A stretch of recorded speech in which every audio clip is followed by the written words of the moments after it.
Yes. Albert freaking Einstein. The genius everyone assumes had life all figured out. But guess what? It sucked being him, and if you were born in his shoes, you'd probably be begging to return them by lunchtime. Let's rewind to March 14th, 1879, in Ulm, Germany, where you come screaming into the world, except you don't actually scream. No, you are born suspiciously quiet, so much so that the doctors probably thought you were defective. Your mother, Pauline, stares at your oddly large head and wonders if she gave birth to a genius or the world's smartest bobblehead. Spoiler alert, it's both. Fast forward a few years, and you're not exactly winning most likely to succeed. You don't talk until you're around 4 years old. Your parents are sweating bullets, thinking their boy might be a bit slow. But instead, little baby Einstein is thinking. And by thinking, I mean you are probably zoning out for hours, wondering why a compass needle always points north while your friends are outside eating dirt. Not exactly the childhood you dream of, huh? And just when you think you might finally be catching up to the other kids, school happens. Oh, school. A special form of torture for young Einstein. Your teachers despise you, not because you are bad at math, but because you are too smart for their strict and repetitive teaching methods. You question everything, and most of the time you are like, why do we need to memorize facts when we can just, understand things? Big mistake. Now, you're labeled as lazy and difficult. Welcome to being the kid who drives teachers insane.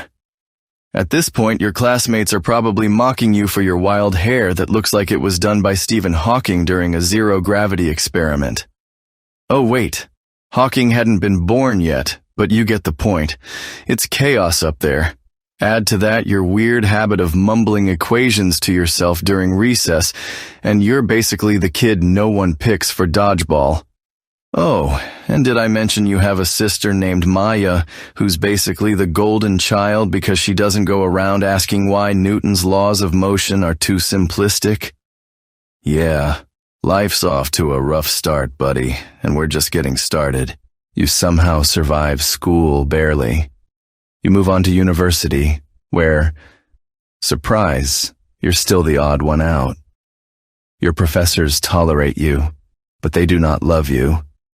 You're not exactly charming in class, and your habit of skipping lectures to do your own physics research does not win you any points. When you graduate, you are sure you are destined for an elite teaching position. But the job market looks at you, looks at your reputation for being a rebellious, theory-obsessed weirdo, and collectively says, nah. So, you get rejected, and rejected, and rejected again. Imagine applying for job after job with a physics degree and a head full of universe-breaking ideas, only to be completely ignored. Eventually, you settle for a gig at the Swiss Patent Office, not as a scientist, not even as a teacher. Nope. You, Albert Einstein, are now a third-class patent examiner. Your job, reviewing other people's inventions and making sure they are not total garbage. Just take a moment to appreciate the absurdity. The man who would redefine physics is stuck rubber-stamping patent applications. It is like making Shakespeare proofread corporate emails. After spending your days drowning in paperwork and your nights rewriting physics as we know it, you finally publish your groundbreaking work in 1905. You introduce special relativity, you explain mass-energy equivalence, E equals mc squared, and suddenly, the world starts paying attention. And by paying attention, I mean treating you like a science wizard instead of an actual human being. Overnight, you become a walking meme. Scientists are impressed, but the general public? They just see a guy with crazy hair who says confusing things about time and space. From now on, anytime something remotely intelligent happens, people will slap your name on it. You could sneeze and someone would say, "Achoo, that's an Einstein-level sneeze." Oh, did you think being a genius would help your relationships? Hilarious. You marry Mileva Maric, a fellow physicist, which sounds great on paper.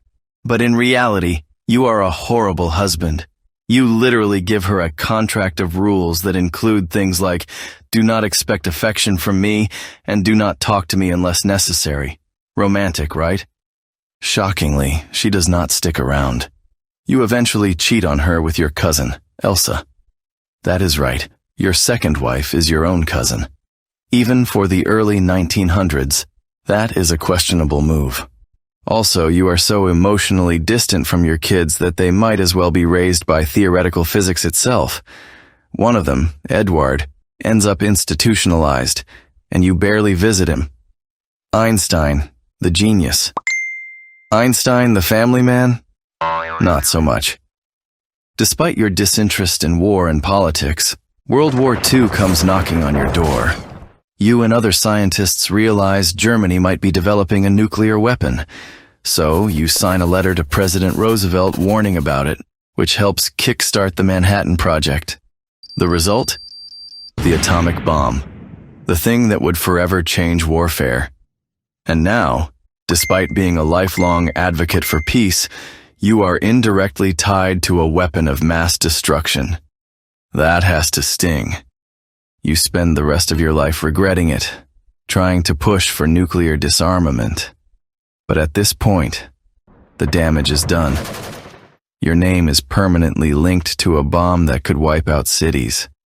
In your last years, you are watched by the FBI, because apparently, being smart and advocating for world peace makes you suspicious. You die in 1955, but your brain, stolen. That is right. The doctors literally steal your brain, cut it up, and study it like it holds the key to the universe. Spoiler, it does not. You were just a guy who liked physics and had bad hair. Oh, and every motivational poster ever? They start using your name to justify everything. Half the quotes credited to you never actually said. A quote like, if you judge a fish by its ability to climb a tree, it will live its whole life believing it is stupid.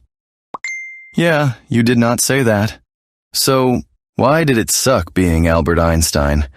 Because no matter how brilliant you were misunderstood, underestimated, and turned into a cultural caricature. Your relationships were a mess. Your biggest scientific contribution was used for destruction, and your brain was literally stolen. But hey, at least your hair was unforgettable.